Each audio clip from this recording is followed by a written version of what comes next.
So you want to be a dungeon master, but you don't feel like watching those hoity-toity high production value videos that other Dungeons & Dragons content creators have already provided. No, you want it straight from the source, from Rip Daddy's house. Well, we got you covered, kiddos. Ladies, gentlemen, all derivatives and non-derivatives thereof, welcome to the first ever historical episode of Knowledge with Nolen. Take it away, Nolen. All right, Dave. Yes. So you want a DM, right? Kinda. Okay. Kinda? Kinda. Come yeah. on. I do. I really do. It's a yes or no question. Yo, I want to score points at parties. Let's go. Cool. So, honestly, when you're first jumping into DMing, there's three things you're going to need. You're going to need the party, you're going to need the rules, and you're going to need an adventure. All three can be either very difficult to find or fairly simple. Just depends on where you look. Now, let's talk about players. I see players as DMing a specific amount of players is like spinning plates. Too few, it's like, okay, it's not as impressive. If you're just spinning one plate, you're like, okay, cool. But then the guy over there that's spinning like 4 or 5, he's got some talent. And then you got the guy that's spinning about 11, and it's just crashing in and just chaos. My rule of thumb is I think about like 3 to 5 players is like the perfect party size. That sounds good to me. I wouldn't go higher like, than 5. 6 becomes a shit show. 7 even is just like, whoa. Yeah, it's when you add more players into it, there's just more going on around the table, and it just takes away from the session. You have little side conversations going on, or maybe they're role playing with each other, and it's not focused on the story itself. And the interesting thing about 2 players is it kind of like those players aren't sure where to go or what to do. I feel like 3 is just the magic number where everyone's kind of interacting with one another, and it really kind of gets that mixture of role play and camaraderie going on around the table. Yeah, I agree with you. Yeah. I think 3, 4 max is like a happy place. 5 is like, okay, we can still deal with this. Yeah. I think that's a perfect number. And then once you have your players, obviously figuring out what they're going to play. So if it's your first time, I suggest pre-made characters. Most adventures have those pre-made characters already set up. And if you've got new players coming in, making characters can be a very, very daunting task, unless you have someone to guide you through it. I feel like, especially when making characters, you might be able to jump into role-playing that character a little bit easier, because it's your creation. No one's really kind of made the ruling on who this person is or how they act. When you create a character, you kind of get to decide that and kind of go on that journey. But if your players are shy and not sure how to roleplay just yet, pre-made characters are the perfect kind of step into that. Because it's kind of like, cool, you're playing a gnome rogue who's a little talkative, and they have all these different flaws and character bonds that they can kind of go off of. And that might be that first step into getting them to interacting around the table. How was your first... when you first jumped into D&D, you made your character, though, right, Dave? Yeah. Our mutual friend, who will remain unnamed because we don't dox people here, our mutual friend sat me and my partner at the time down at a table, and we one by one rolled up a character from the ground up. And we rolled up level 5 characters because it was kind of, it was a level at which you kind of start to actually have the identifying traits of your characters, and you're not just like a squishy level 1 who's like bound to die and not really get to do anything like cool as your character. So if I recall correctly, I was a bard, a half-elf bard, who later actually retired to NPCdom in our Storm King's Thunder campaign, as you'll recall. At our deep, like, what was it, that massive hideout that we had with the statue army? Yeah. Yeah. So something like that. Yeah, the fortress. It was like a stone fortress. But anyways, yeah. So my first character was half elf bard. We sat down, we rolled them up, and then our friend took us on a little quest where we went into a bugbear camp and we fought them. And that was it. And it was easy, just kind of a little bit of role play, a little bit of combat to get a taste for it. My partner at the time, she didn't really glom onto it, but I was hooked immediately. Yeah. I was like, yes, I have been waiting for this my entire life. So that brings up a funny point. I actually think that level 3 is the perfect kind of intro point. Yeah. Because you mainly get your subclass, depending on what class you're playing. But everyone gets their subclass around 3. Yep. Some at 2, some at 1. But it's not so overbearing. Like, you're still trying to figure out just the basic action economy. And I feel like level 5, since most classes get like their extra attack or their third level spells, like, focus on the easy stuff. And I think starting around 3 is a good idea. That's just my taste. Well, I mean, it makes sense for me to start at level 5 because I've been playing RPGs my entire life. So that's like, okay, yeah. I get how this kind of flows. But for my partner, who's not really a gamer to an extreme extent, like, she used to tell me all the time about how she used to like just take over her ex's Skyrim game when he wasn't home and just like walk straight into a wall for 3 hours and not really accomplish anything. So, it's different strokes for different folks. But yeah, I would say from what I know now, having started a couple of level 1 characters, level 3 is probably a good sweet spot to start you off.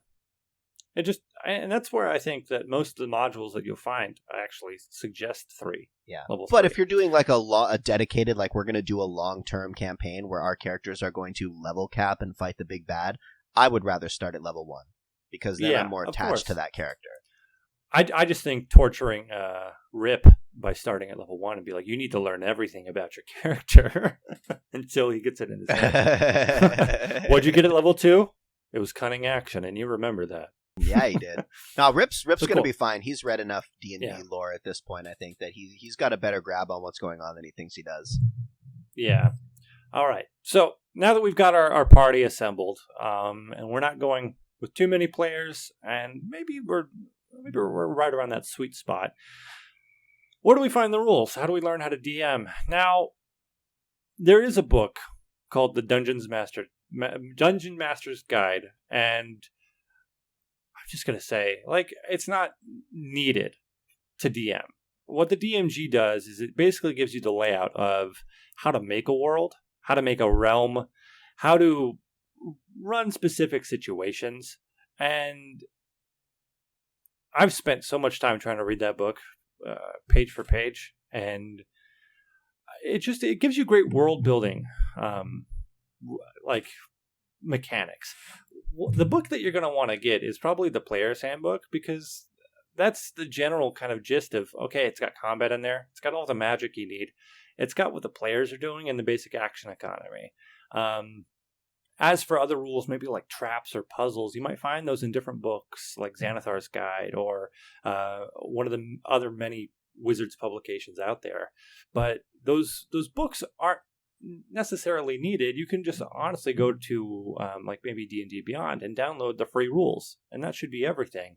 If you're not able to pay $30 for a book, but I would suggest at least getting the Player's Handbook and maybe even the Monster Manual, so you have a different assortment of monsters that you can throw at your players.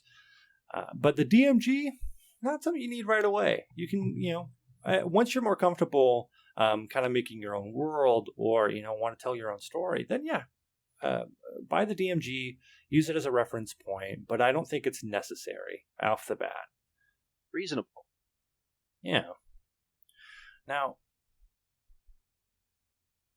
the third and final one is the adventure. The adventure is probably the most important thing, because that's where you're taking your players from A to B. There's so many different places you can find an adventure, and it's usually the scariest kind of thing to choose when you're first starting the DM. The one that I suggest everyone try is the Lost Mines of Phandelver. It's in the D&D starter set. Great story, kind of hits every point off the bat and can immediately jump into any other campaign you want. And especially if you're going for Wizards publications, you can do The Lost Mines and then maybe jump into one of their longer books like The Curse of Strahd or Storm King's Thunder. You also have resources like DM's Guild, which is, I think it's just dmsguild.com. And a lot of DMs have written their own adventures there. Some of them are free. Some of them ask for donations. Some of them are paid. And to be honest, a lot of them are really good, especially if you're just trying to start out, because they have it well written in a way where you can follow along and it's not overbearing or going to take this a lot of studying to get to the main point.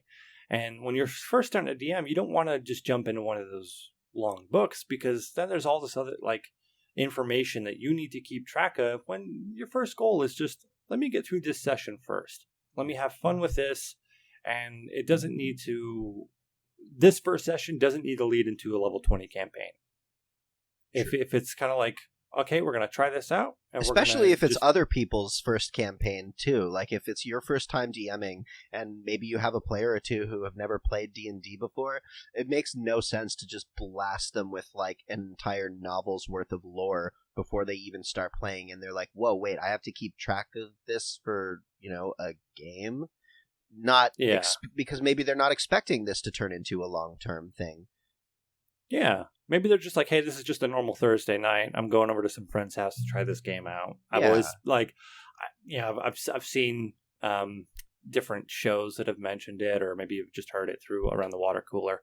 But yeah, I would start simple. Don't have this expectation that this is going to go on for a long time. Just start simple. Don't worry about character backstories right away. Let's just figure out the confined adventure. I wanted to ask you about just kind of like some of the common tropes for like a starter quest, and whether you agree with just kind of putting people through the standard kind of, you've seen it in every RPG video game ever, like you meet at a tavern, the tavern owner says, oh, we got these rats in a cellar, can you help me get rid of these rats? How do you feel about those just kind of like introductory missions? Do you feel like there's a way that you can make them a little bit more inspiring, or do you think that that's just really a good way to start to kind of give people a grok on the mechanics? It really depends on your players. Yeah, it's I've never been a huge fan of the taverns like scenario, or even just hey, you're all you're all locked up for some reason. I think the being locked up is a little bit more acceptable than being in a tavern, because if all the players are meeting, or all the characters, I should say, are meeting for the first time, why are they sitting around a table together? What's that about? My favorite thing is actually, I love when my players meet on the road. In the last campaign, aside from Ready to Rip that I DM'd, it was they were all heading to a specific town because they got maybe a bounty flyer or something. And there was a specific crossroad to walk into town. And there was a guard standing there, and it was like, no, hold on, we got to wait until the caravan comes through, because the mayor doesn't want people walking along this road by themselves. And so all the players gathered there. They all showed up at different times, not just the perfect scenario of 3 people meeting at a T intersection. And it's like, okay, 3 players meet at the intersection. They have a few minutes until the caravan comes by. And then while they're walking on that road into town, it gives them a chance to role play and meet each other. And as the DM, I'm like, all right, start introducing each other. Like, describe what you look like to the other players. And maybe if you guys want to say hello, or if you're a little bit more,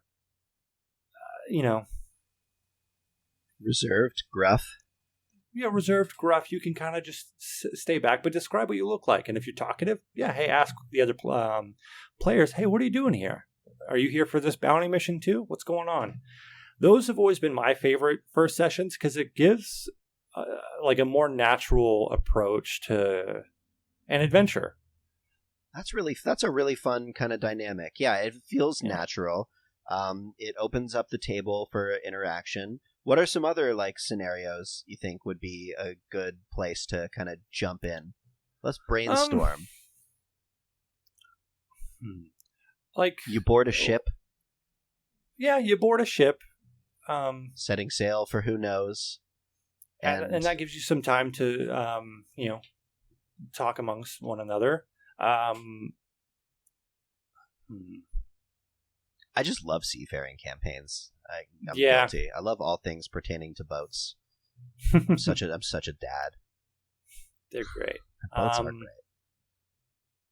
Other than that, like, okay, you have your basic tavern. You have you're all in jail for some reason, or like if you're playing Out of the Abyss, you start in a dark elf prison.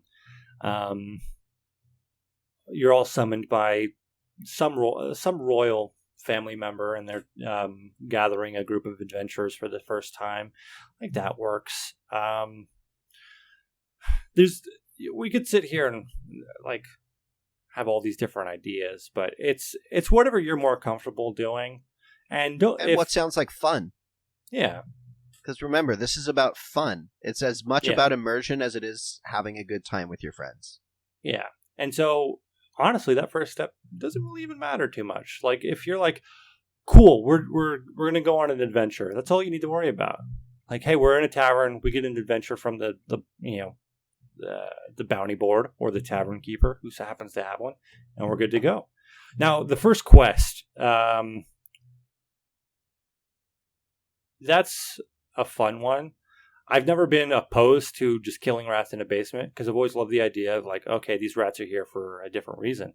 And so, a good twist, yeah. One of my favorite things is, especially in just the Warhammer universe, that there's these rat men that live underground and they're planning the uprising. So maybe these giant rats are like slowly starting to like, sneak in and do some espionage stuff. And then you go into a basement and you find a tunnel that goes deep down underground. And then there's this giant army praying to either a rat god or rat king or rat queen, whatever. And then it's like, shit, that's the adventure. So if you were in the head of like, okay, I don't want to play Wizards of the Coast publication. I don't want to go off DM scaled. I just want to make my own thing. Here you go. Yeah. Tavern keeper's like, shoot, all these rats are eating my supplies down in the basement. And you're like, yeah, whatever. We can handle that. That's fine. You go down there, you fight a couple rats, and maybe there's one like a rat person. And they're a little bit tougher than the other rats. Like, you guys are, level 1 or level 3. Not sure where you would get these. Like, they might have rat person stats somewhere on the interwebs, but it's not in the on the monster manual. Yeah. And you could use goblin stats if you wanted to. Like, that's fair. Reflavoring stuff is totally fine. It's your world. Who cares? And maybe that rat person's a little bit more tougher, and you see a tunnel going straight down, and maybe that's where the rat person came out of. And you're like, shoot, this is a problem. Like, we have to go down here and investigate. Or maybe, like, you're just like, shoot, I don't know if I want to deal with this. You go back to the quest giver, and you're like, hey, killed all the rats in the basement, but looks like there's a giant tunnel down there. And to entice your players, hey, I can pay you more gold. Or, giving your players a reason to want to complete this objective. Obviously, most players should be like, yeah, cool, let's go adventure, let's keep doing this. But then you might have some players who are like, I want to get paid for this, or I want to make sure that this is worth my time. So, some way, shape, or form, your players are like, cool, let's go down there. And then you have a dungeon. And it's the dungeon of the rat person. Where at the center of that dungeon is the rat god, king, queen, however you want to flavor that. And that's it's on your adventurers to ratify the situation. Yes, exactly. I couldn't resist. But it's fine. But yeah, and so it starts off cool. Basic quest, killing the rats down in the basement, leads into a dungeon that's right under the tavern. How did he not know that?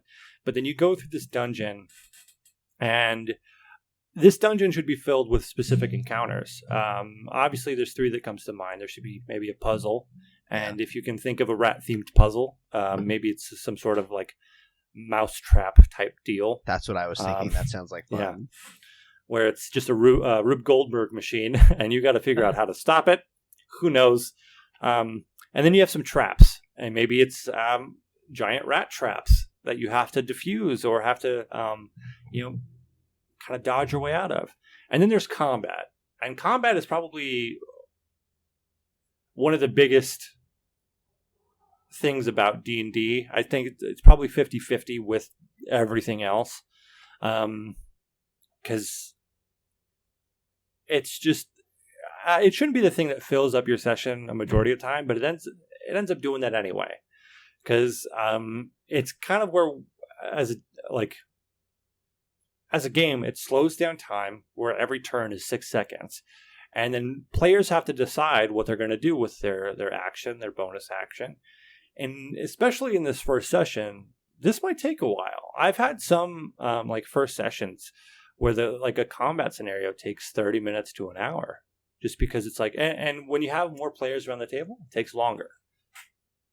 And so, especially when you're just learning the rules, this is completely okay. And you don't feel like you need to rush it. But I'd say probably in a normal session, plan for at least 2 to 3 combats. And it's probably, you have that first combat with the rats and the one rat person up top. Maybe somewhere in the dungeon you have a patrolling group of rat people. And this is where it's a little bit tougher of a fight. And you can have maybe 2 rat people that are built for melee combat and one with ranged who has a bow or a slingshot, or maybe it's just one of those fancy slings where he's tossing rocks at you. Who knows? And then the final combat should be against the rat deity or rat royalty or whatever you flavor it as. And that's probably just probably just in the right direction of going to be ending at around 3 to 4 hours. And as soon as you get down into that dungeon, plan for that that second combat to be somewhere right in the middle of it, and then the last one to be at the very end. And then fill the rest of the space with either traps or maybe some puzzles that they have to get through to get to the next area, or even just an investigation. See if they can figure out, give your players a way to get a leg up on maybe the final fight. Maybe there's a way to, throw a piece of stinky cheese at the Rat King, and since rats can't digest cheese, they explode. Or it gives them some sort of, way to get through combat a little bit easier if they're not 100% comfortable with combat yet. But it's just kind of like you found the kryptonite of this big bad, and that could be it. Okay, so at this point, we have the basic layout of our quest. Yes. We've been given the quest by the barkeep, bounty board, whatever. Mm-hmm. We answered the call to action by going to the basement and seeing that it's not just some large rats, it's actually a race of rat folk, and we gotta take care of this infestation, but we're making sure that it's worth our players' time, whether it's some extra gold, or if they're just gung-ho and want to take care of it for the good of humanity or whatever. Or maybe the barkeep or town has offered, hey, we'll give you a cool magical item if you do this for us. So our players have answered the call. They head down into the dungeon, and this is where we get to explore a dungeon. We, maybe we solve some puzzles, like a Rube Goldberg mousetrap kind of deal. We dodge some traps, like a rat trap meant for humans. And then we have our midway combat where we fight. It's not too easy, but not too difficult of a fight where we just fight rat folk. And maybe we throw in some giant rats in there if they're pets or something, like however the Rat Folk Society acts. Then we explore the dungeon a bit more, and we find a way to get a leg up on the rat boss. And maybe we even hint at a future adventure, like, oh, there's a rat dragon out there. And then we have Rat Dungeons and Dragons. But as our adventurers are coming to the end of this dungeon, we find, okay, here's the rat throne room, and maybe it's on a pile of trash, cheese, I don't know. And that's where our final combat is. And this is where it should really test the players of like, okay, what have you learned in this session? And what kind of abilities do you have? And just like getting your players together as a group of like, okay, how do we beat this? Is probably the most fun I have as a DM. Like, okay, this is a tricky situation, but having my players figure out how to get a leg up around it, or how to, work together as a team. Maybe if one of the players is a wizard and casting a spell to have a certain vulnerability against maybe fire or something against this rat boss, and then another player is, using fire spells or something.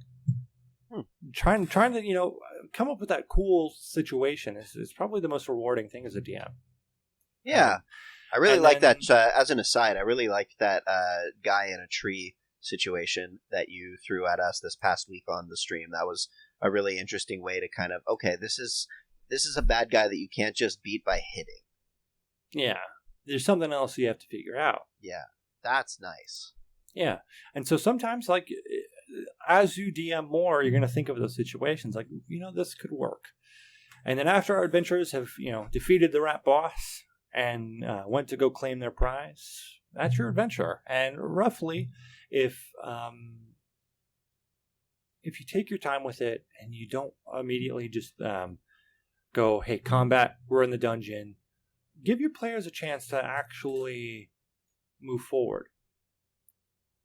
My thing is I always want to make sure I describe the room and give them a chance to say, well, I move forward, or I'm going to go check this out.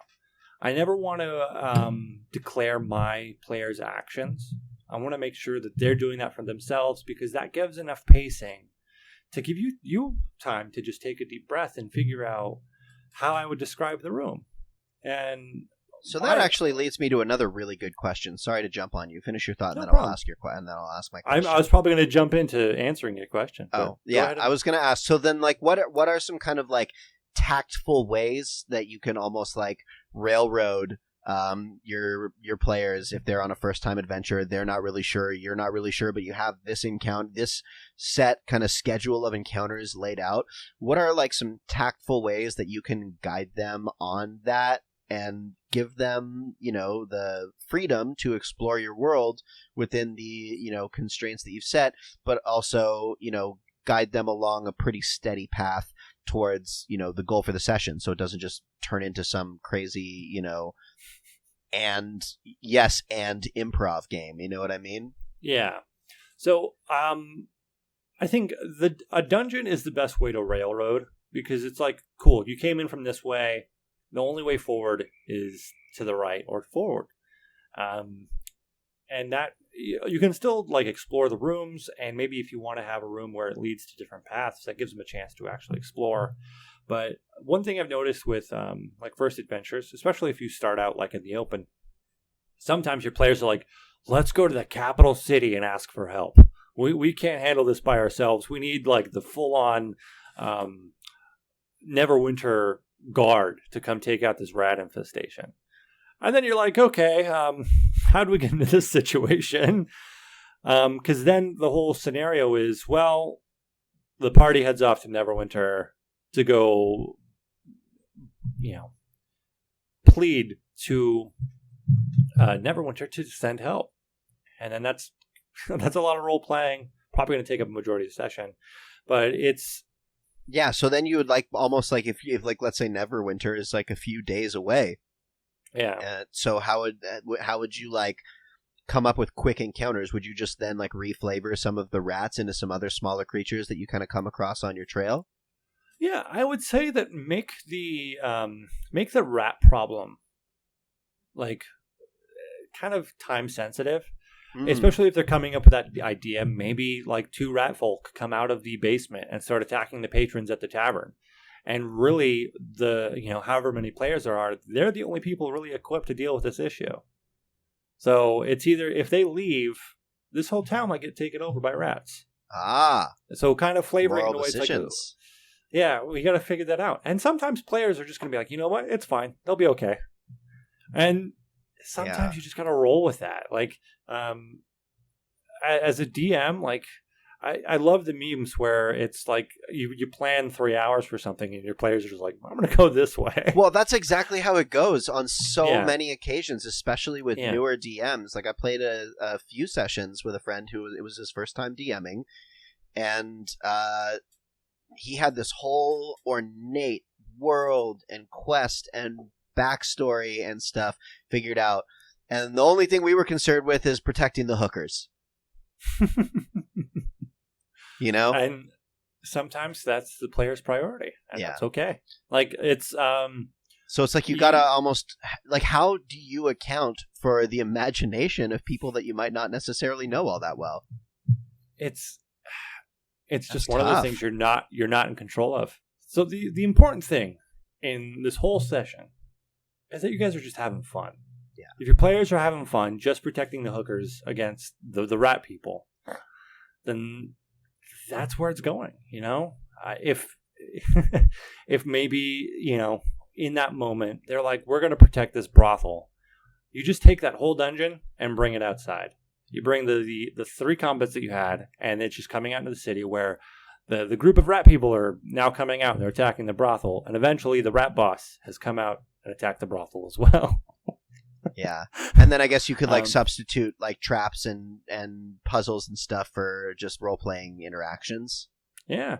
Maybe that the rat people have brought out siege equipment where it's just a giant Rube Goldberg machine, and you got to figure out how to deactivate it, or the brothel's going to be destroyed.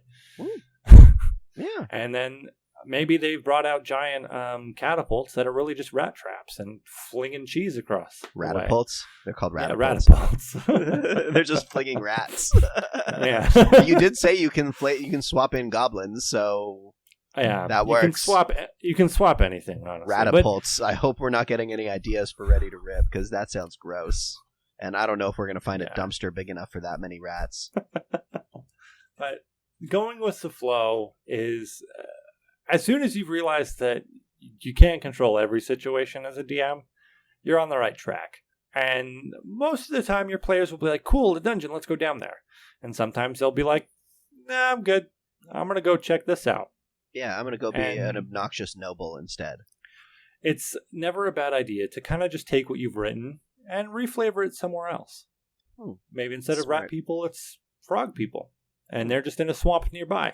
And so you have the same scenario to run your players through. Yeah, I can get with that. That's cool, man. Yeah. One last question, and then I will let Sure. you go back to your beloved family. Metering out experience. Now,